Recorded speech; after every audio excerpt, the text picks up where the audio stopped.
السلام عليكم ورحمة الله وبركاته. معايا النهاردة فسيخ أم مكة. رحنا جبناه حاجة كده اللهم بارك. زي ما احنا شايفين على الطبيعة خالص. وكان عندي يعني حبايبي وأهلي وكده اللهم بارك، كانوا مبسوطين جدا منه ومن طعمه وملحه مظبوط جدا. زي ما احنا شايفين، وسافرت له مخصوص عشان أجيبه. وحاجة كده روعة، وجبنا سردين كمان، وكان في رنجة، وكان في حاجات كتير.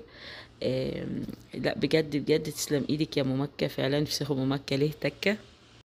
لما تيجوا تجيبوا حاجة من ديت، يعني مثلا لو جبت فسيخ مع سردين، يحاول تاكل ده لوحده وده لوحده، عشان يبقى فيه استمتاع بطعم الاتنين كده بصراحة. لا حاجة جميلة اللهم بارك، تسلم ايدك ما شاء الله تبارك الله. ده كل حاجة على الطبيعة يا جماعة، اللون بالليمون بكل حاجة، وبألف هنا والشفا. اتفضلوا معانا.